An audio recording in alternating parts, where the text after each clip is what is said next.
इस वीडियो में हम डिस्कस करेंगे regarding chapter 25 of computer network. So यहाँ पे जो टॉपिक डिस्कस करेंगे वो है regarding distance vector routing algorithm. इसको DVRA भी कह सकते हैं हम। सो प्रीवियस वीडियो में हमने डिस्कस किया था कि दो टाइप के एल्गोरिदम्स थे, एक तो था सेंट्रलाइज्ड एंड डिस्ट्रीब्यूटेड। तो ये डिस्ट्रीब्यूटेड टाइप ऑफ एल्गोरिदम है। ठीक है, देखिए यहाँ लिखा भी है, बाकी अब डिटेल में देखते हैं।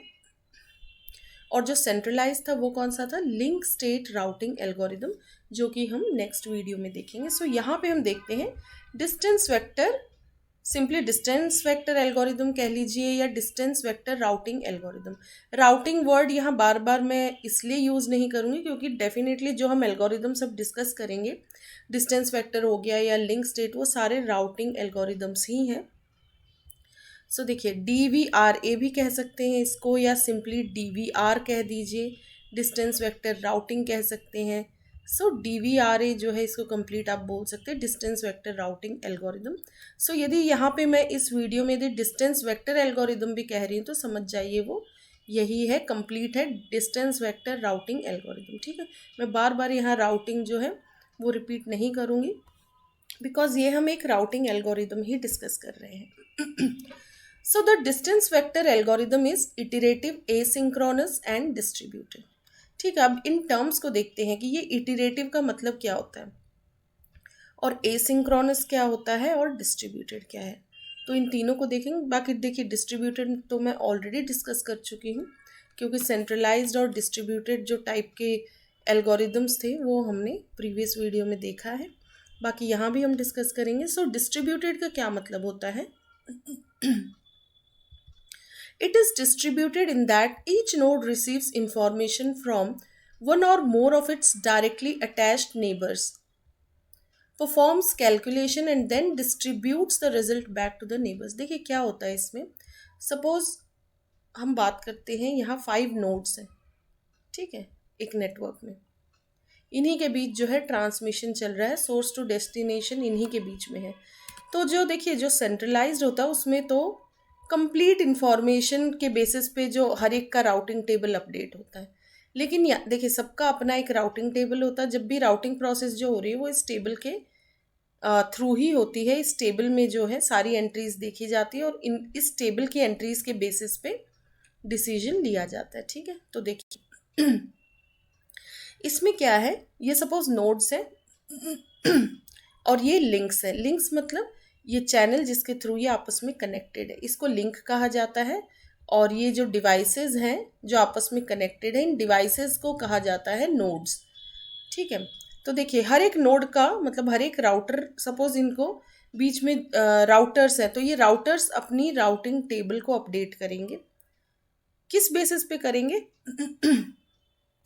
ये देखेंगे इसके नज़दीक के कौन कौन से नोड्स हैं। सपोज ये है एक, सपोज इसकी बात करते हैं, ये हो गया, यहाँ पे मैं फिर से ड्रॉ कर रही हूँ।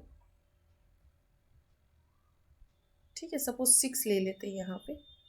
तो ये जो नोड है इसके पास अपना एक टेबल मेंटेन्ड है, तो ये किस तरीके से किसके बेसिस पे इसे अपडेट करेगा, ये सिर्फ अपने नियर बाई देखेगा कि कौन कौन है। सपोज हम एक कंप्लीट नेटवर्क बना ही देते हैं, कुछ इस तरीके से ये बना हुआ है, देखिए, एंड ठीक है, आपस में यहाँ लिंक नहीं है। सो देखिए सपोज ये एक नोड ए है, इसके नज़दीक कौन कौन सा नोड है? बी हो गया, सपोज ये बी है, ये सी है और ये डी है। ये 3 नोड्स हो गए, तो इनके टेबल को देखते हुए जो है ये अपडेट करेगा। ए को इससे कोई मतलब नहीं है, किससे? ई और एफ से। ठीक है, ई और एफ की एंट्रीज जो है उससे ए को डायरेक्टली मतलब नहीं है। इसमें यदि अपडेशन भी होगा तो किसके थ्रू होगा? बी, सी और डी के थ्रू। और बी, सी और डी अपना अपडेशन, जैसे बी किसके थ्रू करेगा? इसके नियरेस्ट है ई है, ए है, तो ई और ए के बेसिस पे ये अपने राउटिंग टेबल को अपडेट करेगा। देन एफ जो है वो ई और डी को देखते हुए अपना राउटिंग टेबल ये मेंटेन करेगा। ठीक है, सो सब आपस में अपने नियर बाई नोड्स को देखते हुए अपना राउटिंग टेबल अपडेट करेंगे जो राउटर्स हैं। ठीक है, तो यहाँ पे क्या देख रहे हैं हम, डिस्ट्रीब्यूटेड है, मतलब सिर्फ नियर बाई नोड्स की इंफॉर्मेशन के बेसिस पे टेबल अपडेट हो रहा है, कंप्लीट इंफॉर्मेशन नहीं है। मतलब ए के पास ई और एफ से रिलेटेड कोई जानकारी नहीं है।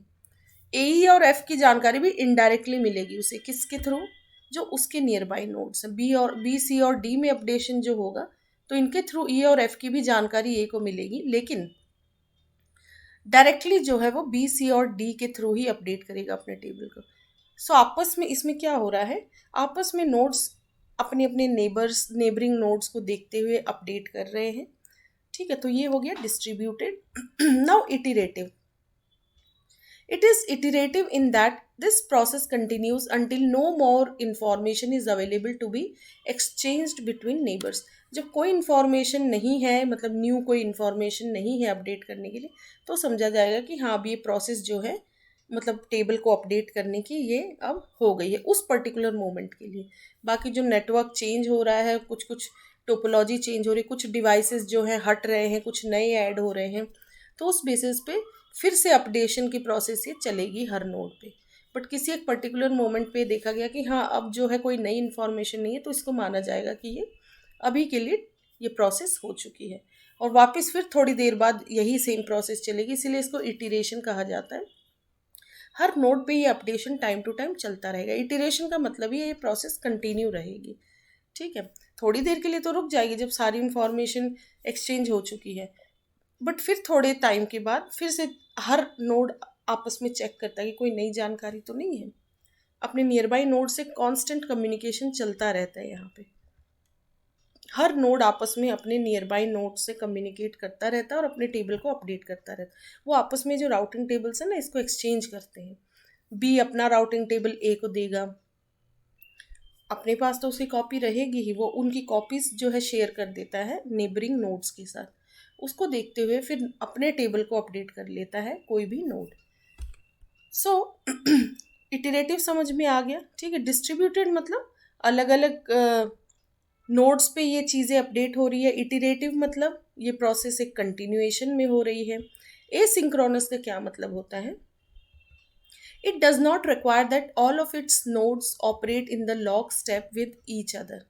ये अपने आप में ऐसा नहीं है कि ए और बी जब कम्युनिकेट कर रहे हैं तभी ई और एफ भी करेंगे। ये अपनी कन्वीनियंस के अकॉर्डिंग जो है इनमें आपस में एक्सचेंज हो रहा है। ऐसा कुछ नहीं है कि दो नोड्स आपस में यदि कम्युनिकेट कर रहे हैं तो दूसरा भी और भी बाकी भी सब कर रहे हो। नॉट नेसेसरी, हो सकता है उनके बीच ये अपडेशन हो चुका हो, कोई नया अपडेट ना हो। तो आपस में नियर बाई नोड्स का ये कंपलसरी नहीं होता कि एक साथ ही सब एक्सचेंज चलेगा। तो एसिंक्रोनस है। नाउ नेक्स्ट पॉइंट देखते हैं। सो देखिए, फर्स्ट पॉइंट तो है, ये बहुत इंपॉर्टेंट पॉइंट था। The distance vector routing algorithm is iterative, asynchronous and distributed. उसकी डिटेल हमने यहाँ देख ही ली। अब नेक्स्ट पॉइंट है, the distance vector algorithm is a dynamic algorithm. ये एक डायनेमिक एल्गोरिदम है। देखिए डायनेमिक क्यों है, ये भी हम प्रीवियस वीडियो में देख चुके हैं कि स्टैटिक और डायनेमिक दो टाइप के एल्गोरिदम्स होते हैं। स्टैटिक मतलब उसमें राउटिंग टेबल की एक बार जो डिटेल्स डाल दी गई तो वो फिर चेंज नहीं होगी। और डायनेमिक एल्गोरिदम में क्या होता है, राउटिंग टेबल जो होता है वो अपना उसका अपडेशन होता रहता है based on near by nodes, या फिर नेटवर्क में कुछ भी चेंजेस आए हैं, ट्रैफिक को कंसिडर करते हुए, नेटवर्क की ट्रैफिक को या नेटवर्क की टोपोलॉजी में कुछ चेंज हुआ है, और भी डिफरेंट डिफरेंट फैक्टर्स होते हैं जिनको ध्यान में रखते हुए वो टेबल अपडेट होता रहता है। क्योंकि वो टाइम टू टाइम अपडेट हो रहा है इसीलिए इसको डायनामिक एल्गोरिदम कहा जाता है। So distance vector algorithm is a dynamic algorithm. और ये कहाँ कहाँ यूज़ होता है, it is mainly used in ARPANET and RIP। इनको डिटेल में किसी और वीडियो में हम देखेंगे। अभी के लिए बस आप जो है इन पॉइंट्स को याद रख लीजिए। It is mainly used in ARPANET and RIP। Now each router maintains a distance table known as vector. यहाँ पे जो राउटिंग टेबल मेंटेन हो रहा है उसी को क्या नाम दिया गया है, वेक्टर।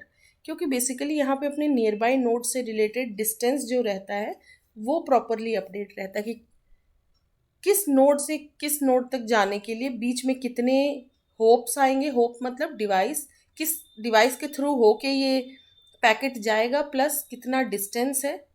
ठीक है, बाकी ये जो पॉइंट है ये आपको आगे एग्जाम्पल में हम डिस्कस करेंगे, वो वहाँ पे आपको और क्लियर होगा। तो बेसिकली इसका नाम डिस्टेंस वेक्टर राउटिंग एल्गोरिदम भी इसलिए पड़ा है कि यहाँ पे डिस्टेंसेस को ध्यान में रखते हुए वो टेबल मेंटेन हो रहा है और उस टेबल का नाम यहाँ पे क्या दिया गया है, vector. Each router maintains a distance table known as vector.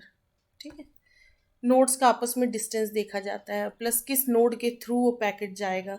सो इस तरीके से डिस्टेंस के बेसिस पे ये टेबल मेंटेन हो रहा है, इसीलिए इसको डिस्टेंस वेक्टर कहा गया। और उस टेबल का नाम क्या रेफर किया गया यहाँ पे, vector. Now, three keys to understand the working of DVRA, that is distance vector routing algorithm.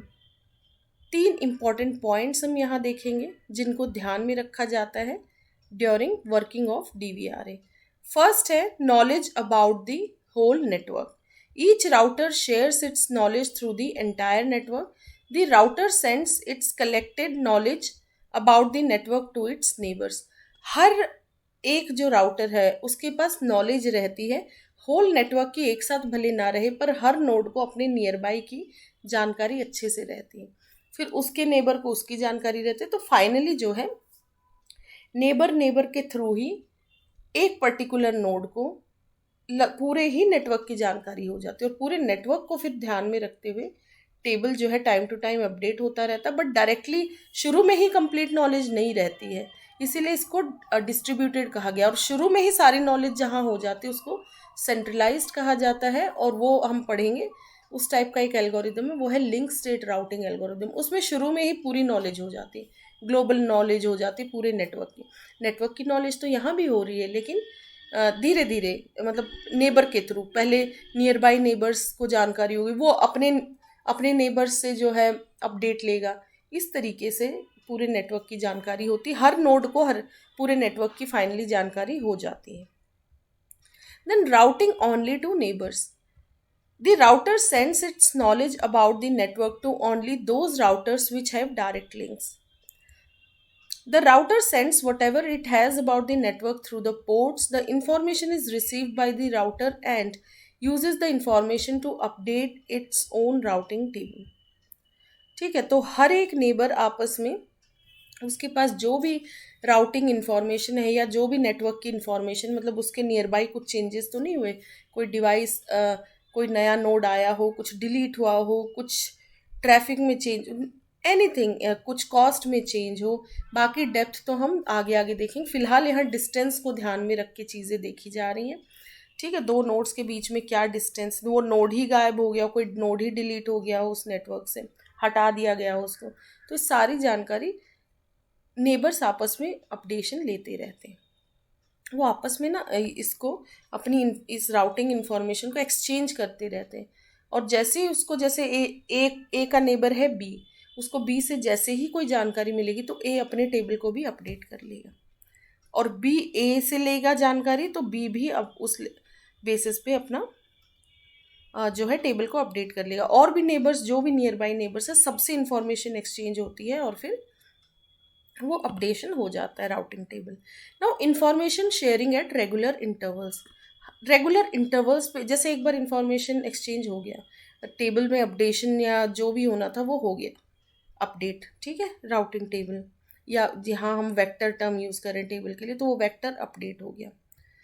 Time to time ये हर रेगुलर इंटरवल पे ये शेयरिंग चलती रहेगी, क्योंकि नेटवर्क में भी तो टाइम टू टाइम चेंजेस आ रहे हैं ना, स्टैटिक तो है नहीं, कुछ ना कुछ चेंज हो ही रहा है। सो इसमें क्या लिया गया, basically within 30 seconds the router sends the information to the neighbouring routers. Within 30 seconds मतलब बहुत कम समय के इंटरवल में इसको, जैसे अभी अपडेट हो गया, फिर आफ्टर 30 सेकेंड्स फिर ये इंफॉर्मेशन एक्सचेंज होगा। ठीक है, तो ये हो गए 3 इंपॉर्टेंट की पॉइंट्स टू अंडरस्टैंड कि DVRA कैसे वर्क करे। सबसे पहले तो नियर बाई नेबर्स आपस में एक दूसरे से इंफॉर्मेशन ले लेके फाइनली हर नोड को पूरे नेटवर्क की जानकारी हो जाती है, knowledge about the whole network. दूसरा राउटिंग ओनली टू नेबर्स, लेकिन यहाँ जानकारी किस बेसिस पे हो रही, सिर्फ नेबर्स आपस में इंफॉर्मेशन इंटरचेंज कर रहे हैं। Information sharing at regular intervals, अब देखिए नेबर्स आपस में इंफॉर्मेशन चेंज कर रहे हैं, फिर भी कंप्लीट नॉलेज की हो रही, क्योंकि हर नेबर फिर उसका भी तो कोई नेबर है ना, तो ऐसे करते करते सबसे इंफॉर्मेशन मिल जा रही है। Now information sharing regular interval पे हो रही है। अब देखते हैं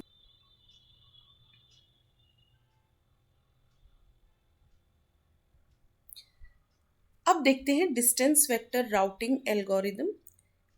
सो यहाँ पे देखिए ये जो एल्गोरिदम है it is based on bellman Ford equation, ठीक है, और इसको बेलमैन फोर्ड एल्गोरिदम पे बेस एल्गोरिदम भी कह सकते हैं, ठीक है। सो देखिए यहाँ पे let D X Y be the cost of the least cost path from node X to Y. देखिए यहाँ पे हमें शॉर्टेस्ट डिस्टेंस ही फाइंड करना बिटवीन सोर्स टू डेस्टिनेशन। तो सपोज ये एक नोड है और ये सेकेंड नोड है, और सोर्स नोड सपोज हम x मान के चलते हैं और डेस्टिनेशन है y, ठीक है। x टू y तक जो है हमें शॉर्टेस्ट पाथ डिटरमाइन करना है। इन बिटवीन बहुत सारे और भी नोड्स हैं, सपोज x के नियर बाय ऐसे ऐसे करके सपोज हम कंटिन्यू करते हैं, और v नंबर ऑफ नोड्स हैं, v ये नियरेस्ट नेबर्स हैं इसके, ठीक है, डायरेक्टली जो x से जो है जिनका पाथ निकल रहा है। इस तरीके से सपोज ये v नंबर ऑफ नोड्स हैं v, और फिर यहाँ से इस नोड से फिर यहाँ तक डायरेक्ट भले ना हो, बीच में और भी कुछ लिंक्स आएंगे, तो सपोज डैश डैश लाइन यहाँ देते हैं ताकि बीच में और भी नोड्स हैं, तो इसका कुछ डिस्टेंस होगा इस v नोड से y का, तो इसका भी कुछ डिस्टेंस होगा, देखिए, ठीक है। इस तरीके से हर v भी जो है फाइनली हमें तो y तक ही पहुंचाना है ना, तो best path between x to y हमें सेलेक्ट करना है। सो देखिए यहाँ पे, और इन बिटवीन और भी नोड्स हैं, यहाँ पे डैश डैश है, ठीक है। तो इसमें क्या है ये इक्वेशन क्या कहती है, तो सबसे पहले हम इक्वेशन ही देखते हैं, फिर इस डायग्राम से मैं एक्सप्लेन करूंगी। So let D X Y be the cost of the least cost path from node X to node Y. मान के चलते हैं कि between X to Y least cost क्या है, डी एक्स वाई, ठीक है, D X from X to Y ये लीस्ट कॉस्ट है सपोज, तो हमें वही पाथ डिटरमाइन करना है जहाँ पे लीस्ट कॉस्ट रहेगी।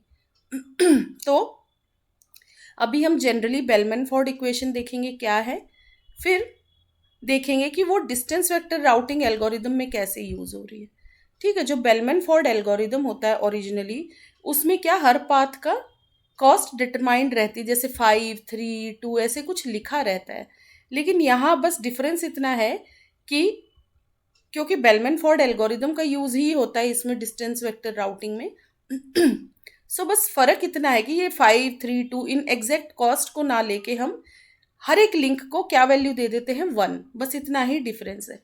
इक्वेशन यही फॉलो होगी जो बेलमैन फोर्ड की है, बट जो बेलमैन फोर्ड एल्गोरिदम है उसमें ऐसे वैल्यूज दे दी जाती है हर लिंक को लेकिन यहाँ पे डिस्टेंस वेक्टर राउटिंग में हर एक लिंक की वैल्यू क्या है 1, मतलब दो नोड के बीच के लिंक को 1 होप काउंट होगा वो, मतलब उसकी वैल्यू क्या हो जाएगी 1, ठीक है। सो थोड़ा सा सिंप्लीफाई हो जा रहा है ये डिस्टेंस वेक्टर। सो डी एक्स वाई सपोज ये लीस्ट कॉस्ट है, ये हमें डिटरमाइन करनी है, तो ये क्या होगी, minimum of V C V X plus D V Y. अब ये क्या है, देखिए ये देखने में थोड़ा कॉम्प्लिकेटेड लग रहा होगा, बट फिगर से आपको बहुत इजीली जो है आप इसको समझ सकते हैं। सो देखिए यहाँ पे क्या है ये देखिए डी एक्स वाई मतलब एक्स टू वाई के बीच में जो है मिनिमम कॉस्ट हमें निकालनी है, तो सपोज ये लीस्ट कॉस्ट है, ठीक है, तो ये किस बेसिस पे निकलेगी, मिनिमम ऑफ वी। कौन सा मिनिमम लेंगे, जैसे यहाँ से यहाँ कुछ कॉस्ट है, ये वी क्या है मैं बता चुकी हूँ ऑलरेडी, जो नियर बाई नोड्स हैं। सो सपोज यहाँ इसको सपोज मान के चलेंगे कुछ कॉस्ट है, और ये जो टोटल यहाँ से यहाँ तक ये नियर बाई नोड्स अपडेट किए हुए हैं, तो उनके बेसिस पर टोटल कॉस्ट डिटरमाइन हो जाएगी, तो यहाँ पे कुछ निकल के आएगी वैल्यू। वैसे ही यहाँ पे बिटवीन v से इस नेबरिंग नोड से y तक के लिए कितना डिस्टेंस, मतलब कितनी लिस्ट कितनी कॉस्ट है टोटल, ठीक है। फिर इनका जो एडिशन होगा किसका, नियर बाई नोड का, जो कि ये है सी एक्स वी क्या है, कॉस्ट x से v, मतलब जो नेबर है नियर बाई जितने नेबर्स हैं उनकी cost plus D V Y, total cost इस v से नेबर से y तक की जो कॉस्ट है ये रही, जैसे इन सबको सम किया जाएगा, किसको, cost of X to V, ये देखिए जो नियर बाई नेबर है, प्लस फिर उस नेबर से वाई डेस्टिनेशन, मेन तो हमें डेस्टिनेशन ही चाहिए, वाई डेस्टिनेशन है, वहाँ तक के लिए टोटल कॉस्ट कितनी है, वो टोटल कॉस्ट जो है आपस में और भी नोड्स है तो ये आपस में जो है इंफॉर्मेशन एक्सचेंज करके डिटरमाइन होती है टोटल।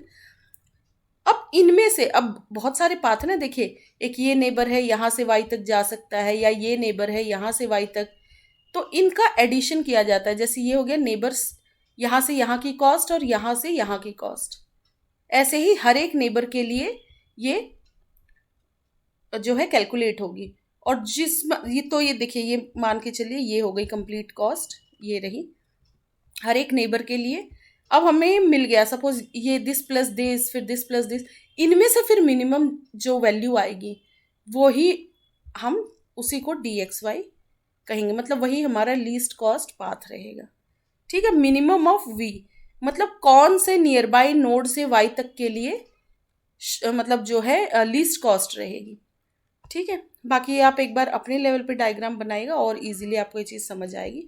आगे एग्जाम्पल भी देखेंगे, उससे भी क्लियर हो जाएगा। सो इस इक्वेशन का यूज़ हो रहा है यहाँ पे डिस्टेंस वेक्टर राउटिंग में। किस इक्वेशन का? बेलमैन फोर्ड इक्वेशन का। और इसको समटाइम्स बेलमैन इस एल्गोरिदम किस पे बेस कहेंगे डिस्टेंस वेक्टर राउटिंग को? It is based on bellman Ford algorithm. बस डिफरेंस मैंने बता दिया, उसमें एग्जैक्ट वैल्यूज़ लिखी रहती है, उसके बेसिस पे कैलकुलेट होता है। इसमें हर एक लिंक को 1 वैल्यू दी जाती है, मतलब हॉप काउंट के बेसिस पे। दो डिवाइसेस है तो उसको एक लिंक माना जाएगा, तो 1 हॉप के लिए 1 यूनिट, ठीक है, उतनी वैल्यू दी जाएगी 1। वेयर मिनिमम ऑफ वी क्या है? It is the equation taken for all x neighbours. X के जितने नेबर्स हैं उनमें से जिसका मिनिमम वैल्यू आएगी, प्लस फिर वी से वो उस नेबर से वाई तक, तो उन सबका सम किया जाता है। और ये जो कि मैं बता चुकी, देखिए हर नेबर तक का कितना कॉस्ट है वो 1 ही रहेगी क्योंकि नियर बाई नेबर है। फिर उस नेबर से वाई तक की कितनी, इनको ऐड किया जाता है और जिसकी मिनिमम होगी उस वैल्यू को, उस पाथ को सेलेक्ट कर लिया जाता है, मतलब उस नेबर को सेलेक्ट कर लिया जाता है। आफ्टर ट्रेवलिंग फ्रॉम, देखिए एक्स टू वी तक आया मतलब उस नेबर तक। If you consider the least cost path from, अब उस नेबर से वाई तक की कॉस्ट देखनी हमें, लीस्ट कॉस्ट।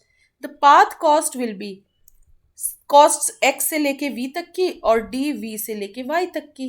ठीक है, तो ये टोटल जिसकी मिनिमम होगी उस नेबर को सिलेक्ट कर लिया जाता है, उस वी को सिलेक्ट कर लिया जाएगा। Now the least cost from X to Y is minimum of C x V plus D V Y taken over. हर नेबर के लिए वैल्यू कैलकुलेट होती है, जिस नेबर के लिए लीस्ट होगी तो उस पाथ को सिलेक्ट कर लिया जाता है और वही फिर लीस्ट कॉस्ट वैल्यू भी मानी जाती है, least cost path. With the distance vector routing algorithm, the node x contains the following routing information. इसमें क्या होता है, जो नोड x है मतलब जो स्टार्टिंग नोड जिसकी हमने बात की है, ये रहा x, इसके नेबर्स हैं v, नेबर्स हैं v1 v2 v3 ऐसे करके मान लीजिए। ठीक है, v एनी नंबर हो सकते, बीच में बहुत सारे जो है नोड्स आएंगे, बट फाइनली हर एक कहाँ तक जाएगा हमें डिटरमाइन क्या करना है, नोड y, डेस्टिनेशन हमारी y है। So for each neighbour v, हर एक नेबर वी, ये जो है एक्स का neighbour, closest neighbour, the cost c x v, तो एक्स से नेबर तक की कॉस्ट को ही सी एक्स वी कहा गया, मतलब एक्स टू वी तक की cost. It is the path cost from X to directly attached neighbour V. ठीक है, तो ये कॉस्ट हो गई, ये जनरल बेलमैन फोर्ड की बात हो रही है। ये कॉस्ट कोई वैल्यू हो सकती है, बट डिस्टेंस वेक्टर में इसी को 1 लिया जाता है, नियर बाई नेबर के लिए 1 unit. Now the distance vector x, अब डी एक्स जो होगा वो कैसे कैलकुलेट होगा, डिस्टेंस वेक्टर मतलब जो x नोड x अपने को अपडेट कर रहा होगा नियर बाई नेबर्स को लेके, तो वो देखिए equal to D X Y and Y in n। ठीक है, जितने भी डेस्टिनेशंस है वो हर डेस्टिनेशन के लिए मेंटेन करेगा अपने टेबल को। यहाँ तो y सपोज एक डेस्टिनेशन है, y1 y2 करके और भी मल्टीपल डेस्टिनेशन, मतलब x अपनी हर डेस्टिनेशन के लिए पाथ जो है उसके पास मेंटेन रहेगा उसके डिस्टेंस वेक्टर में, containing the cost to all destinations y in n। y सिर्फ सिंगल डेस्टिनेशन तो नहीं हो सकती, और भी बहुत सारे अलग अलग नोड्स डेस्टिनेशन हो सकते हैं, तो वो टेबल हर एक डेस्टिनेशन के लिए मेंटेन रखता है। इसीलिए यहाँ डी एक्स मतलब टोटल जो वेक्टर होगा वो सारे ही वाइज की, मतलब डेस्टिनेशंस के लिए कितनी कॉस्ट होगी, कौन सा पाथ होगा, किस बीच में क्या नोड आएगा, वो अब ये चीज़ जो है आपको एग्जाम्पल से समझ आएगी. Now the distance vector of each of its neighbours that is dv. अब ऐसे ही जैसे x ने मेंटेन किया है अपना डिस्टेंस वेक्टर, मतलब इधर जो राउटिंग टेबल हो गया, तो जो नेबर है वो भी तो अपना टेबल मेंटेन कर रहा है ना, उसमें v से लेके उसके जो डेस्टिनेशंस बन रहे वो उन सब के पाथ होंगे उसके पास. dvy y इन n मतलब यहाँ टोटल नंबर ऑफ नोड्स जो भी है, for each neighbour v of x. तो ऐसे ही हर कोई अपने नेबर का हर नोड जो है अपने राउटिंग टेबल को अपडेट करता रहता है बेस्ड ऑन उसके क्या क्या नेबर है. Distance vector routing is an asynchronous algorithm in which node x sends the copy of its distance vector. यहाँ डिस्टेंस वेक्टर किसको कहा गया, वो जो राउटिंग टेबल मेंटेन हो रहा है. लेकिन ये क्योंकि जो है इसमें क्या इंफॉर्मेशन एग्जैक्ट रहती है तो उसको कहते हैं डिस्टेंस वेक्टर, और क्या रहेगी वो हम देख लेंगे आगे एग्जाम्पल में. So in which node X sends the copy of its distance vector to all its neighbours. X क्या करता है, उसका जो डिस्टेंस वेक्टर मेंटेन्ड है, मतलब जो टेबल मेंटेन्ड है, उस टेबल को शेयर करता है उसकी कॉपी को अपने नियर बाई नेबर्स के साथ. और वो नेबर्स किसके साथ शेयर करते हैं, वो अपने नेबर के साथ करते हैं. ऐसे करते करते जो है हर नोड की जानकारी दूसरे नोड को हो जाती है. उस बेसिस पे फिर वो डिसीजन लिया जाता है कि कौन सा बेस्ट पाथ होगा. When node x receives the new distance vector from one of its neighboring vector. देखिए टाइम टू टाइम ये जो डिस्टेंस वेक्टर है, ये टेबल है, ये आपस में एक्सचेंज होते रहते हैं, मतलब ये कॉपीज सेंड होती रहती है आपस में, किसमें, नेबर्स के बीच में. तो देखते यदि पुराने जैसा ही है जो मतलब लास्ट अपडेट किया था, कुछ नया यदि उसे दिखा तो वो टेबल उसको अपडेट, अपने टेबल को भी अपडेट कर देता है उसके अकॉर्डिंग. ठीक है, जैसे सपोज एक्स को अपने किसी नेबर वी का ये डिस्टेंस वेक्टर मिला. अब उसने देखा इसमें कुछ चेंजेस हुए. चेंजेस किस बेसिस पे होते हैं, नेटवर्क में चेंजेस होते रहते. कोई नोड डिलीट हो गया या कोई नोड जो है हट गया, कोई नया नोड आ गया, उन सब के बेसिस पे जो भी उसमें अपडेशन होगा तो नोड एक्स भी फिर खुद को अपनी जो डिस्टेंस वेक्टर है उसको अपडेट कर लेगा. और कोई चेंज नहीं है तो वो एज इट इज़ रहेगा जैसा पहले था.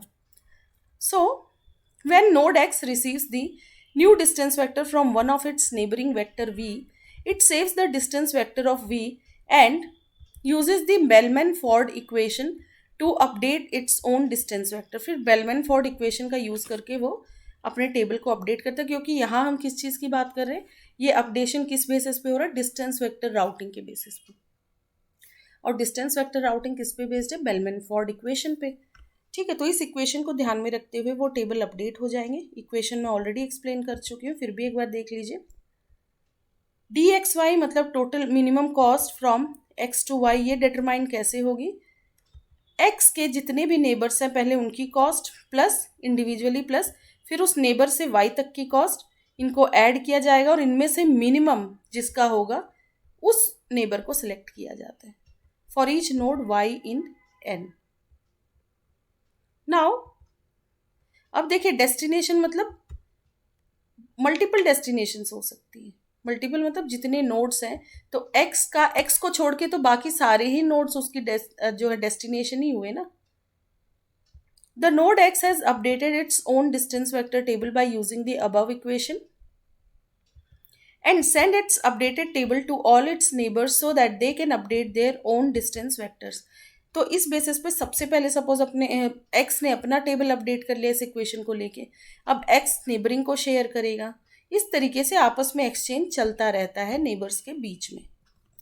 नाउ एग्जैक्ट एल्गोरिदम देखते हैं कि एल्गोरिदम को यदि स्पेसिफाई करें ऐसे लाइन बाय लाइन, तो एल्गोरिदम देखिए हर नोड एक्स के लिए क्या हो रहा है, at each node x initial step क्या हो रही है, फॉर ऑल एक्स की जितनी भी डेस्टिनेशंस है, एक्स के अलावा तो जितने भी नोड है वो उसकी डेस्टिनेशन में ही तो आएंगे. सपोज ये एक्स है, ठीक है, और भी नोड्स लेके चलते हैं हम. सपोज बहुत सिंपल सा एक नेटवर्क ले लेते हैं हम यहाँ पे.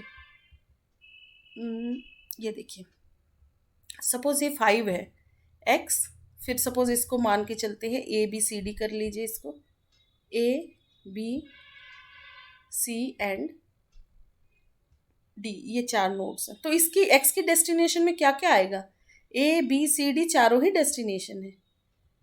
तो for all destinations Y in N, तो वाई में कौन कौन सी डेस्टिनेशन आएगी?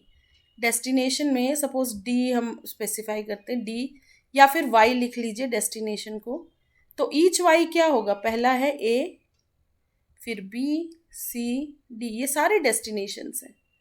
तो ए के लिए कितना है? हम 1 यूनिट मान के चल रहे हैं, तो 1, ठीक है।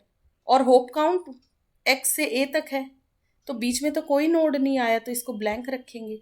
फिर बी तक जाने के लिए एक्स टू बी क्या है? सपोज सबसे पहले हम डायग्राम ही जो है बना देते हैं, कुछ इस तरीके से है। 1 1 सबको दे दीजिए, क्योंकि डिस्टेंस वेक्टर में हर एक के लिए 1 अलॉटेड है। बाकी जनरल बेलमैन फॉर्ड में जो है स्पेसिफिक वैल्यूज़ रहती है। एक्स टू बी के लिए यहाँ भी डेस्टिनेशन कितना 1 लगेगा सपोज यूनिट, और बीच में कोई नोड नहीं है। यहाँ पे होप लिखा जाता, होप मतलब कितने बीच में डिवाइसेस आए हैं, कितने नोड्स आए हैं। तो क्योंकि कोई नोड नहीं आया एक्स और बी के बीच में, तो इसीलिए इसको डैश, नो नोड, ठीक है। फिर है जैसे सी है, नेक्स्ट डेस्टिनेशन एक्स से सी तक के लिए कौन सा पाथ है? पहले ए है फिर सी है, तो 2 यूनिट्स लग रहे हैं। देखिए 1 + 1 2, तो एक्स टू सी के लिए 2 है, लेकिन बीच में कौन सा नोड आया है? ए, ठीक है। तो होप क्या रहेगा? कौन सा होप आ रहा है? ए। फिर डी है डेस्टिनेशन, लास्ट डेस्टिनेशन ये रही डी। तो एक्स टू डी के लिए क्या है? वाया बी, शॉर्टेस्ट पाथ लेंगे हम, लीस्ट कॉस्ट सपोज ये बन रहा है एक्स टू बी, 1 + 1 2, ठीक है। तो यहाँ पे 2 और बीच में होप कौन सा है? बी। तो ये तो बहुत सिंपल तरीके से मैंने यहाँ बताया है, ताकि ये एल्गोरिदम में एक्सप्लेन कर सकूँ। बाकी आपको एग्जाम्पल में और अच्छे से क्लियर होगा। तो सपोज ये नोड एक्स का टेबल है, ऐसे ही हर नोड अपने लेवल पे सबके लिए अपडेट करेगा। नोड ए के लिए भी अपना टेबल मेंटेन रहेगा। ये नोड एक्स का टेबल बनाया था हमने, नोड ए की डेस्टिनेशन सारी डेस्टिनेशन के लिए अपडेशन करेगा वो। तो ए की डेस्टिनेशन क्या क्या है? एक्स है, बी है, सी है, मतलब ए के अलावा जितने नोड्स हैं वो उसकी डेस्टिनेशन ही हो गई। So for all destinations Y in N, तो for all y in N मतलब जैसे यहाँ क्या बात करें तो ए बी सी डी ये सारे हर एक के लिए अपडेशन होगा। हर एक के लिए D X to Y distance calculate हुआ, सी एक्स टू वाई सबसे पहले तो उसके नेबर का, सपोज एक्स है, डेस्टिनेशन सपोज हमने सी ली है, तो पहले तो नेबर का कैलकुलेट होगा, और फिर नेबर से डेस्टिनेशन तक कितना है। तो सी एक्स वाई क्या है? Immediate neighbour. तो D X Y equal to this, सीधा इमीडिएट नेबर होगा यदि वो नेबर ही डेस्टिनेशन है तो। If Y is not a neighbour then C of X Y is infinity.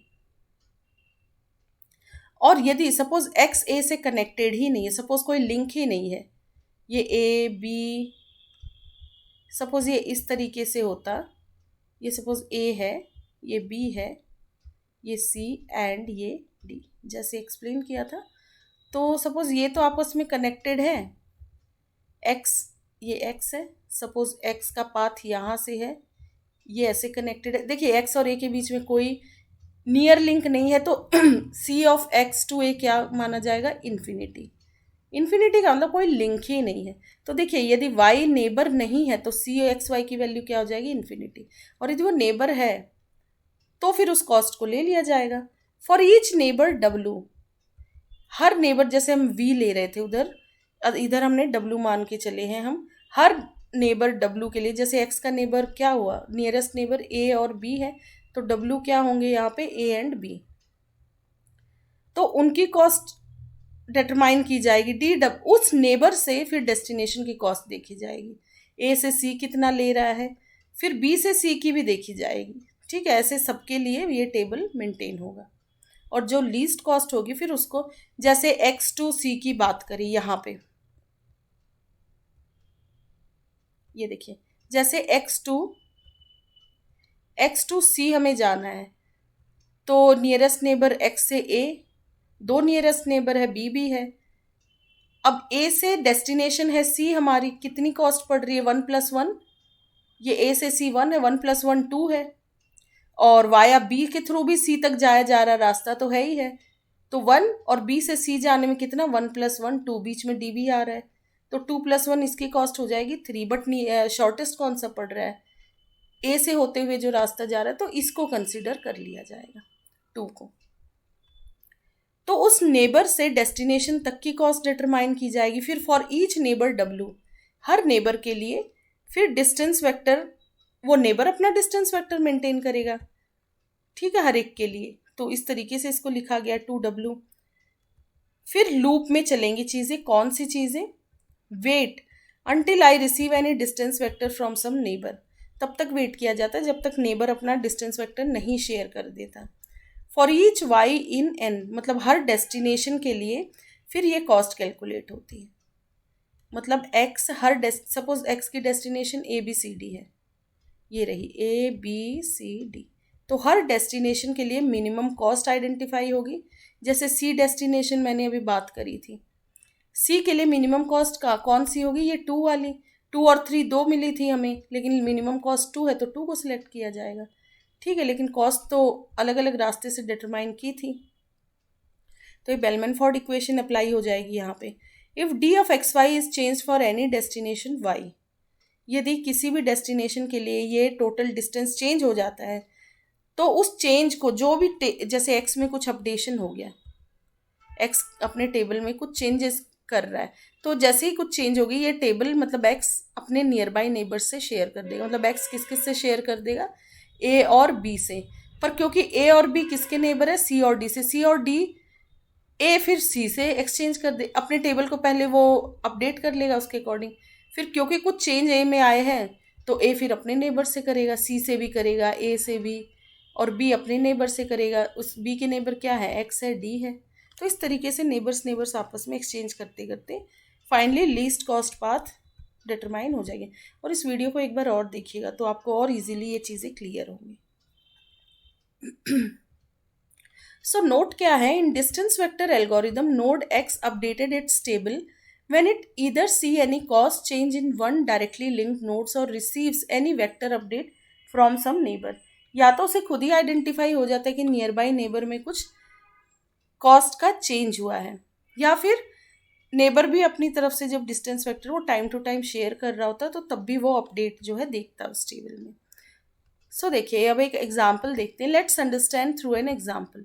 Example के थ्रू इस चीज़ को देखते हैं। अब हम समझने की कोशिश करेंगे एग्जाम्पल के through.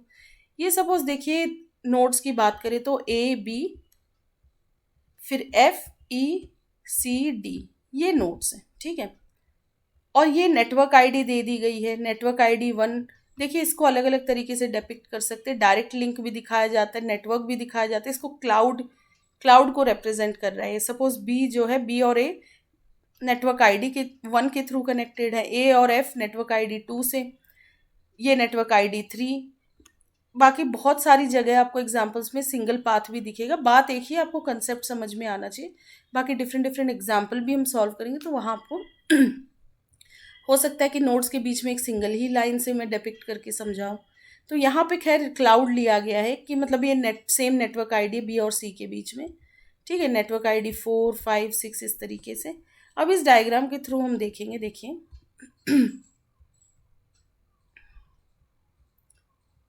In the previous figure हमने क्या देखा? Each cloud represents the network. वो क्लाउड जैसा जो दिख रहा है, तो वो it represents the network, and the number inside the cloud represents the network ID. और उसके अंदर जो नंबर लिखा वो उस पर्टिकुलर नेटवर्क का आईडी मेंशन्ड है। All the LANs are connected by routers and they are represented in boxes such as ABCD। ये डिफरेंट लैन्स है जो इस नेटवर्क पे कनेक्टेड है, ठीक है, या नोड्स कह लीजिए। Now distance vector routing algorithm simplifies the routing process by assuming the cost of every link is 1 unit। देखिए, distance vector routing algorithm routing process को कैसे सिंप्लीफाई करता है, जैसे कि मैंने पहले भी कहा है कि वो हर एक लिंक को कितने यूनिट अलॉट कर देता? 1 single value. Therefore, the efficiency of transmission can be measured by the number of links to reach the destination, जिसको हम कहेंगे होप काउंट। सो यहाँ पे सिर्फ नंबर ऑफ लिंक काउंट हो जाते हैं, क्योंकि 1 वैल्यू है। 3 लिंक है तो 1 + 1 + 1 3। डायरेक्टली उनको लिंक्स को ऐड कर दीजिए कितने हैं, तो उसके बेसिस पे डिसीजन ले लिया जाता है। In distance vector routing the cost is based on hop count. तो कॉस्ट कैसे डिटरमाइन हो रही है? कोई वैल्यूज नहीं है लिंक्स पे, सीधा एक लिंक को 1 वैल्यू दे दी गई। तो डायरेक्टली मतलब किस बेसिस पे कॉस्ट डिटरमाइन हो रही है, होप काउंट के बेस पे। अब जैसे देखिए ये हमने एग्जाम्पल लिया था। सो जैसे ए है, ए के नेबर्स कौन कौन है, B F and E. So A क्या कह रहा है, I periodically send my knowledge about the whole internetwork to, जो भी इसके पास अपडेशन होगा वो अपने नियरेस्ट नेबर को सेंड करेगा। नियरेस्ट कौन है, बी एफ एंड ई। ऐसे ही बी क्या कह रहा है, I periodically send my knowledge about the whole network to, इसके नियरेस्ट नेबर कौन है, ए और सी है। तो ये अपनी राउटिंग इंफॉर्मेशन मतलब जो डिस्टेंस वेक्टर ये मेंटेन करेगा राउटिंग टेबल, वो टाइम टू टाइम ए और सी को वो अपडेट करता रहेगा, सेंड करता रहेगा उसकी कॉपीज को। फिर एफ क्या कह रहा है, I periodically send my knowledge about the whole internetwork to A, क्योंकि देखिए एफ के यहाँ फिर कोई नेटवर्क नहीं, नेटवर्क तो कनेक्टेड है बट कोई नोड कनेक्टेड नहीं है यहाँ पे। तो नोड कौन सा है, नेक्स्ट जो कनेक्टेड नोड है वो है ए। तो ये टाइम टू टाइम अपने नियरेस्ट नेबर मतलब जो ए है वहाँ पे अपडेट करता रहेगा। ई क्या कह रहा है, I periodically send my knowledge about the whole network to, E अपनी नॉलेज को सेंड करता है, मतलब जो भी डिस्टेंस वेक्टर मेंटेन्ड है वो ए और डी के साथ शेयर करता रहता है उस चीज़ को। देन सी क्या कह रहा है, I periodically send my knowledge about the whole internetwork to, ये बी और डी के साथ शेयर करता रहता है सारी नॉलेज को। और डी क्या कह रहा है, I periodically send my knowledge about the whole internetwork to, ये ई और सी के साथ एक्सचेंज करता है। तो सब आपस में मतलब अपने अपने नेबर के साथ अपने अपने डिस्टेंस वेक्टर को एक्सचेंज करते हैं और उस बेसिस पे खुद अपडेट कर लेते हैं। तो इस तरीके से क्या हो रहा है, आपस में कम्युनिकेट करके हर नोड को फाइनली पूरे नेटवर्क की जानकारी हो जा रही है। नेटवर्क में कहीं पे भी कोई चेंज होगा, सपोज सी के पास कुछ चेंज हुआ तो सी किसके साथ शेयर करेगा, सी का नेबर कौन है, डी है और बी है। मतलब ए तक ये जानकारी कैसे पहुंचेगी, सपोज एग्जांपल लेते हैं, ए सी से तो कनेक्टेड है नहीं, लेकिन सी की तरफ कोई चेंज हुआ तो वो बी को पता चल जाएगा, फिर बी उस इंफॉर्मेशन को ए तक शेयर करेगा क्योंकि ए बी का नेबर है। ठीक है, तो फाइनली नेबर नेबर आपस में क्योंकि कनेक्टेड है, सब कम्युनिकेट कर रहे हैं एक दूसरे से, तो फाइनली हर नोड को नेटवर्क की जानकारी हो जाती है और उसमें अपडेशन हो जाता है according to some change. Network में कहीं पे भी चेंज होगा कुछ तो वो अपडेशन हर नोड तक पहुंच जाता है।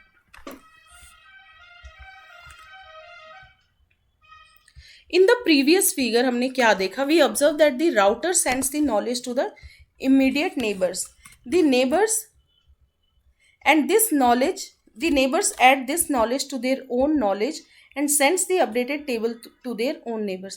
कोई चेंज होगा तो सबसे पहले नेबर्स अपडेट कर लेंगे उसको, फिर नेबर्स अपने नेबर्स की तरफ भेजेंगे तो वो भी अकॉर्डिंगली अपने टेबल को अपडेट कर लेंगे। इस तरीके से सारे राउटिंग टेबल्स अपडेट हो जाते हैं। In this way routers get its own information, अपनी इन्फॉर्मेशन तो रहती है उनके पास, प्लस नई जानकारी भी जो पूरे नेटवर्क में यदि कहीं कुछ चेंज हुआ है तो, plus the new information about the neighbours, अपने वो नेबर्स की भी जानकारी लेता रहता है क्योंकि नेबर्स के पास जो जानकारी है वो रिफ्लेक्ट करती है कि कहीं उनके आसपास तो कोई चेंज नहीं हुआ नेटवर्क पे, क्योंकि सारे डिसीजन तो फिर ओवरऑल कॉस्ट को डिटरमाइन करने के लिए लिया जाएगा ना, सिर्फ एक ही लिंक को तो नहीं इधर कंसिडर किया जा रहा है, सारे ही लिंक्स को देखा जाएगा। अब राउटिंग टेबल देखते हैं इसमें क्या क्या हो रहा है। राउटिंग टेबल में क्या हो रहा है, दो टाइप की प्रोसेसेस हो रही है, टू प्रोसेस अकर्स। सबसे पहले तो राउटिंग टेबल क्रिएट होता है, क्रिएटिंग द टेबल, और फिर वो अपडेट हो रहा है। ठीक है, तो टेबल क्रिएट होना और फिर उसका अपडेशन, ये दो चीज़ें इसमें मेंटेन रहती है राउटिंग टेबल में। सो सबसे पहले कैसे टेबल क्रिएट हो रहा है, डिस्टेंस वेक्टर राउटिंग की बात करें तो initially the routing table is created for each router, her router अपना राउटिंग टेबल मेंटेन करता, मतलब जितनी डेस्टिनेशन है प्लस जैसा मैंने पहले एक्सप्लेन किया था डेस्टिनेशंस आएंगी किस किस से कनेक्टेड है वो। ठीक है, ये वेरी कर जाता है, कोई किसी तरीके से लिखेगा किसी तरीके से, बट फाइनली जो है रिजल्ट सेम रहता है। नेक्स्ट होप मतलब बीच में जैसे जो भी आपका होप पड़ा था, जो लिंक पड़ा था उसका नेम लिखा जाएगा और कितने यूनिट्स, कॉस्ट टोटल क्या पड़ रही है उस पाथ की। तो हर राउटर जो है अपने पास ये टेबल इनिशियली क्रिएट करेगा और फिर आपस में इंफॉर्मेशन इंटरचेंज हो के यही टेबल अपडेट होता रहता है। तो सबसे फर्स्ट स्टेप है क्रिएट का, फिर अपडेट भी देखेंगे। Creating the table. Initially, the routing table is created for each router that contains at least 3 types of information. कितनी टाइप की इंफॉर्मेशन उस टेबल में रहती है? सबसे पहले तो किस नेटवर्क आईडी पे है, नेटवर्क आईडी कह लीजिए, या फिर डेस्टिनेशन भी डायरेक्टली लिखा रहता है, इसको डेस्टिनेशन भी लिख सकते हैं आप, डेस्टिनेशन। नेटवर्क आईडी क्यों है कि किस नेटवर्क आईडी पे पैकेट जाएगा नेक्स्ट। नाउ नेटवर्क आईडी, फिर कॉस्ट, उसकी कॉस्ट क्या है, मतलब उस नेटवर्क आईडी पे जाने के लिए क्या कॉस्ट रहेगी, और नेक्स्ट होप क्या है, जैसे बीच में कोई डिवाइस कोई लिंक पड़ रहा है, ठीक है, कोई नोड है तो उस नोड को हम नेक्स्ट होप कहेंगे। जैसे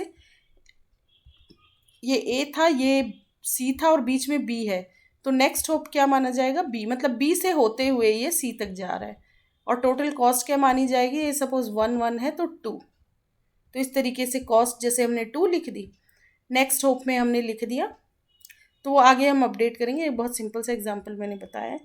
अब देखिए नेट आईडी, कॉस्ट और नेक्स्ट होप क्या है। नेट आईडी को आप डेस्टिनेशन भी कह सकते हैं, पर क्योंकि हमने डिफरेंट नेटवर्क्स यहाँ लिखे, उसी को हम डेस्टिनेशन मान के चल रहे हैं। The network ID defines the final destination of the packet, मतलब किस नेटवर्क पे सेंड हो रहा है वो पैकेट फाइनली। कॉस्ट है, the cost is the number of hops that packet must take to get there, क्योंकि यहाँ सिर्फ नंबर ऑफ लिंक्स ही काउंट हो रहे हैं कॉस्ट के तौर पे, तो आप डायरेक्टली होप काउंट कह सकते हैं, वही टोटल कॉस्ट है, मतलब कितने होप्स को क्रॉस करना पड़ रहा है, कितने डिवाइसेस को क्रॉस करना पड़ रहा है उसे डेस्टिनेशन तक जाने के लिए। नेक्स्ट होप मतलब कौन सा वो बीच में होप पड़ा, मतलब लिंक वो नोड पड़ा है। नेक्स्ट होप मतलब it is the router to which the packet must be delivered. Next देखिए, एक तो लिंक हो गया, लिंक मतलब वो रास्ता जहाँ से वो ट्रैवल करेगा, होप मतलब वो एग्जैक्ट नोड जहाँ पे वो पैकेट डिलीवर होगा, ठीक है। तो ऐसे टेबल क्रिएट होगा जैसे देखिए,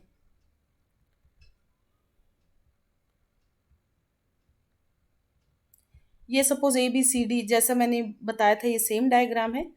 सपोज ए नेटवर्क 1 पे पैकेट को सेंड करेगा, तो डेस्टिनेशन क्या होगी, नेटवर्क नेट आईडी 1 कितना, क्योंकि एक लिंक के लिए 1 यूनिट है तो यहाँ पे 1 आ जाएगी। बीच में कोई नोड तो नहीं पड़ रहा नेट आईडी 1 और ए के बीच में, नहीं है, तो डैश। 2 और 1 के बीच में, 2 मतलब नेटवर्क आईडी 2 पे जब पैकेट सेंड होगा तो ये भी 1 है और बीच में कोई नोड भी नहीं है, तो 1 हो गया होप काउंट कह लीजिए या कॉस्ट कह लीजिए। फिर नेट आईडी 3 के लिए 1, ठीक है। तो ए की डेस्टिनेशंस क्या है, इमीडिएट नेबर्स 1 2 3, ये नेटवर्क आईडीज़ है, यहाँ तक पैकेट को पहुँचाना है। ऐसे ही बी के नेबर्स क्या क्या है, नेट आईडी 4 है और 1 है, तो नेट आईडी 1 को पहुँचाने के लिए 1 यूनिट लगेगा, क्योंकि बीच में तो और कुछ है नहीं, कोई नोड नहीं पड़ रहा है। 4 तक के लिए भी 1 लगेगा, तो ये अपने इमीडिएट नेबर्स का इसने इन्फॉर्मेशन ले ली।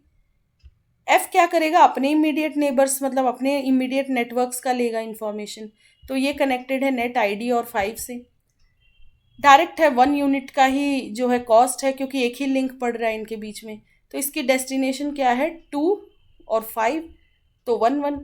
ई की डेस्टिनेशन क्या है, नेटवर्क आईडी 3 और 6, 3 और 6 तो 1 1, बीच में कोई नोड है ही नहीं तो डैश। सी के अभी नेबर्स क्या क्या है, 4 और 7 है, तो 4 7 1 1, और डी के क्या है 6 और 7, ठीक है, तो 1 1 इनको वैल्यू अलॉट हो गई। तो ये तो इनिशियल हो गया। अब देखते हैं in the previous figure the original routing tables are shown of all the routers. तो ओरिजिनल राउटिंग टेबल्स ये सबके हो गए, जिसको डिस्टेंस वेक्टर भी कह सकते हैं। ओरिजिनल, ये सबसे पहले जो टेबल्स अपडेट जो क्रिएट होंगे वो इमीडिएट नेबर्स के होंगे। फाइनली तो जो है इंफॉर्मेशन एक्सचेंज होकर एक बड़ा सा टेबल क्रिएट होगा हर नोड पे, उनमें और भी नेटवर्क आईडीज होंगे, जैसे अभी सिर्फ 1 2 3 है, फिर 4 5 6 7 भी ऐड हो जाएगा यहाँ पे, सब जब आपस में इंटरचेंज करेंगे information. In a routing table the first column represents the network ID कह लीजिए या डेस्टिनेशन कह लीजिए। The second column represents the cost of the link, उस लिंक की क्या कॉस्ट पड़ी है। यदि बीच में एक नोड आ रहा है तो 2 हो जाएगा, जैसे ये इसके और इसके बीच में सिर्फ ये है लिंक, तो इसकी कॉस्ट क्या होगी, ओनली 1, क्योंकि एक ही लिंक है। लेकिन इसके इन नोड्स के बीच में और एक नोड आ रहा है, तो ये क्या कॉस्ट मानी जाएगी, सपोज इसके थ्रू होके जाना पैकेट, तो इसके और इसके इन दो नोड्स के बीच में क्या कॉस्ट मानी जाएगी, 1+1 2। होप काउंट, कितने नंबर ऑफ लिंक्स हैं, इसी को होप काउंट कहते हैं, कितने होप पड़े हैं और लिंक की वैल्यूज को ऐड कर देना है। और थर्ड कॉलम क्या है, third column is empty. Empty क्यों है, क्योंकि बीच में कोई नोड नहीं आया है और शुरुआत में, बिल्कुल शुरू में इसको एम्प्टी ही रखा जाता है, क्योंकि ये बिल्कुल नेबर्स, जो नियरेस्ट नेबर है उनके लिए अपडेट हो रहा है, तो बीच में कोई और दूसरा नोड नहीं आ रहा ना, यहाँ तो सिर्फ इमीडिएट नेबर्स है, बीच में जब दूसरा नोड है ही नहीं तो उस फील्ड को ब्लैंक कर दिया गया है। अब ये जो इनिशियल टेबल है ये एक्सचेंज होना शुरू होगा आपस में नेबर्स के बीच में। These routing tables are sent to all the neighbors. For example, A के नेबर कौन कौन है, B, F एंड E। इस इनिशियल टेबल को या डिस्टेंस वेक्टर कह लीजिए इसको A किस किस के पास सेंड करेगा, B, F और E के पास। B अपने नेबर्स के पास सेंड करेगा, B के नेबर्स क्या है, A और C के नेबर्स हैं B और D। ऐसे ही D अपने नेबर्स के पास सेंड करेगा, E और C हैं, और E के नेबर है A और D, और F का नेबर है A। तो फाइनली सब आपस में इंटरचेंज कर लेंगे इन टेबल्स को और वो फिर अपने टेबल्स को अपडेट कर लेंगे अकॉर्डिंगली। तो ये तो क्रिएट टेबल था। अब जैसे ही चीज़ें एक्सचेंज हो गई, अब टेबल होगा updating the table. Second step जो है वो है राउटिंग टेबल अब अपडेट होगा। When A receives a routing table from B, suppose A का पड़ोसी है B नेबर, तो बी ने जो राउटिंग टेबल सेंड किया, सपोज ए को वो राउटिंग टेबल, अब ए अपने टेबल को कैसे चेंज करेगा वो हम देखेंगे। सबसे पहले सपोज उसे बी से भी राउटिंग टेबल मिला, then it uses its information to update the table. वो टेबल को अपडेट करेगा इस इंफॉर्मेशन को लेके। The routing table of B shows how the packets can move to the networks 1 and 4। B के नेबर्स कौन कौन से नेटवर्क थे, 1 and 4। तो बी में 1 और 4 की जानकारी कि पैकेट को ट्रेवल करने के लिए कितना कॉस्ट लगेगी या कितनी होप काउंट है। The B is a neighbour to the A router. The packets from A to B can reach in 1 hop. Neighbour है तो एक ही लिंक का कॉस्ट क्या होगी, या उसको 1 होप कहेंगे। So 1 is added to all the cost given in the B's table and the sum will be the cost to reach a particular network. अब ये स्टेप तो क्या थ्योरेटिकली नहीं अच्छे से समझ आएगा, इसको जब तक हम एग्जाम्पल नहीं देखेंगे, वहाँ पे ये पॉइंट मैं क्लियर कर दूंगी। सबसे पहले देखते हैं, ये देखिए ए का अपना ओरिजिनल टेबल ये था। ए किस किस नेटवर्क से कनेक्टेड था, 1, 2 और 3 से। जैसे देखिए ओरिजिनल ये था, ए किस किस, ये ए का ओरिजिनल टेबल था। अब ए किस किस से कनेक्टेड है, ए ने अपने नियरेस्ट नेबर्स की जानकारी ली, मतलब जो जो नेटवर्क उससे नियरेस्ट है 1, 2 और 3, 1, 1 उनकी काउंट है। अब ये जो बी का अपना टेबल है ये ए को मिला, एक ए के पास अब 2 टेबल्स है, एक तो अपना टेबल है और बी की भी जानकारी उसके पास।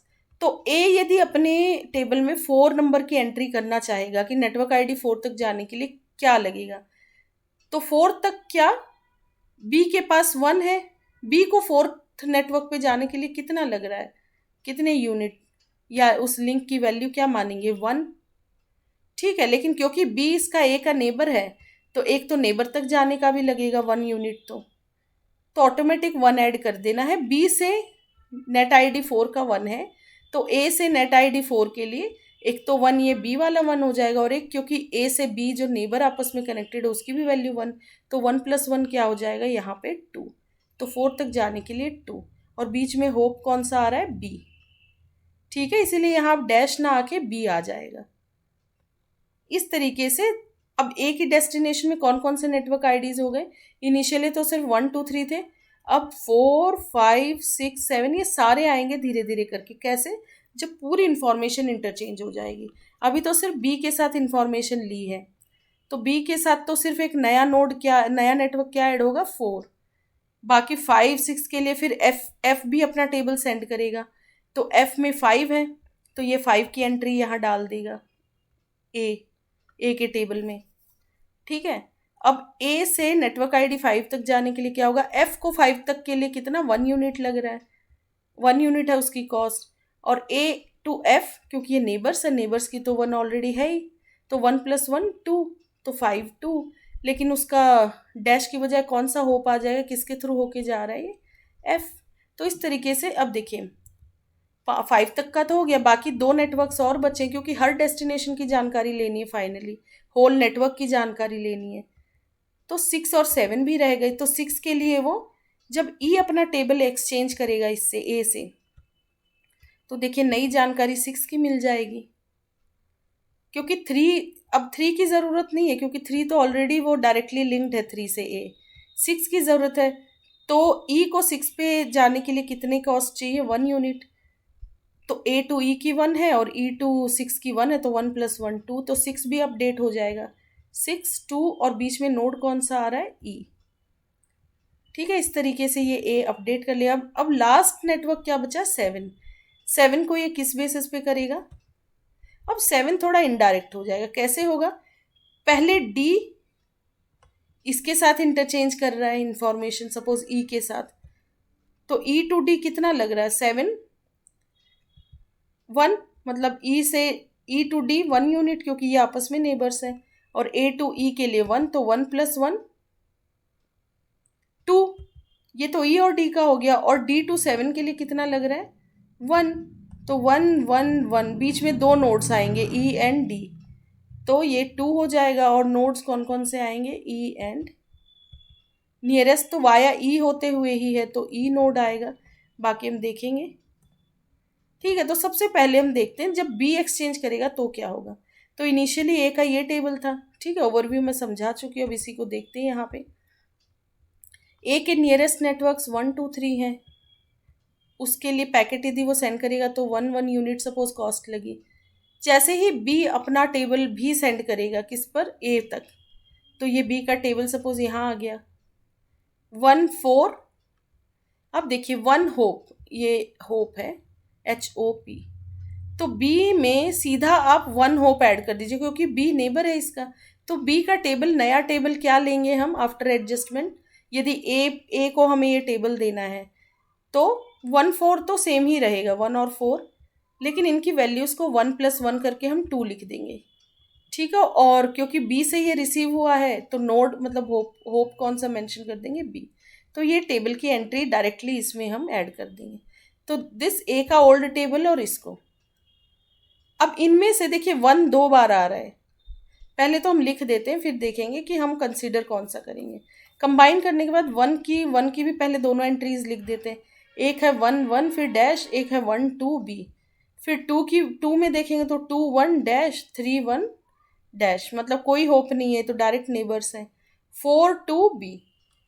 अब जैसे 1 1 में से किसको कंसिडर करेंगे लीस्ट कॉस्ट? जो जहाँ लीस्ट कॉस्ट पड़ रही है, ये तो देखिए कॉस्टली हो रहा है, 2 की वैल्यू तो ज़्यादा है, तो हम इस पाथ को सिलेक्ट करेंगे 1 1।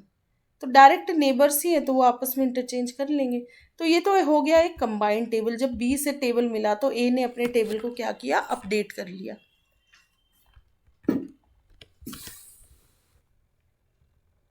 The process of creating the routing table continues for all routers. Every router receives the information from the neighbors and update the routing table.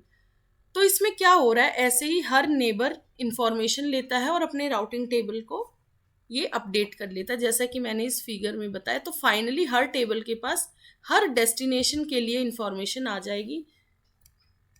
ठीक है, अब जैसे देखिए final routing tables of all the routers are given below. Router A के लिए कौन कौन से नेटवर्क्स हो गए? 1 2 7 सारे हो गए। बीच में कॉस्ट कितनी पड़ेगी और जो इमीडिएट नोड क्या होगा जिसके थ्रू ये कॉस्ट कैलकुलेटेड है वो लिख दिया। और डायरेक्ट नेबर्स हैं तो डैश है, that means they are neighbours.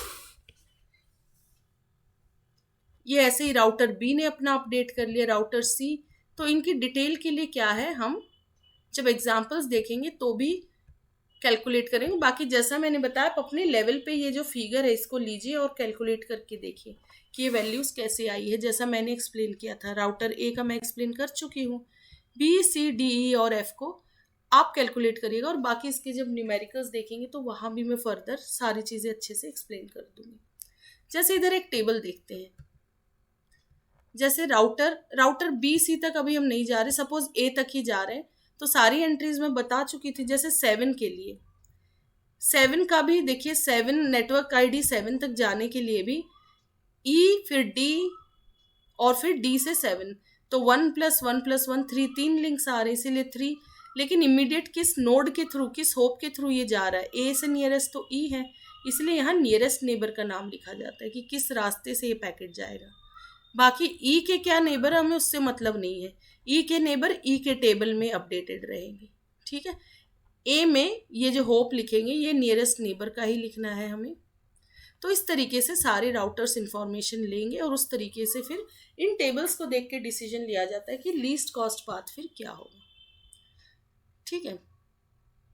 सो ये ओरिजिनल फिगर था। इसको देखते हुए आप एक बार अपने लेवल पे इन टेबल्स को कैलकुलेट करने की कोशिश करिएगा कि फाइनली ये कैसे फॉर्म हुए। ए का मैं एक्सप्लेन कर चुकी हूँ, B C D E F आप अपने लेवल पे एक बार प्रैक्टिस करिएगा। और टाइम टू टाइम हम न्यूमेरिकल्स देखेंगे डिस्टेंस वेक्टर राउटिंग से रिलेटेड, तो वहाँ भी आपको चीज़ें क्लियर हो जाएंगी।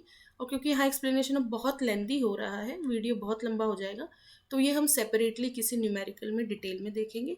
बेसिक कॉन्सेप्ट हम देख चुके हैं इसका डिस्टेंस वेक्टर राउटिंग का। सो इस वीडियो में इतना ही। Thank you so much.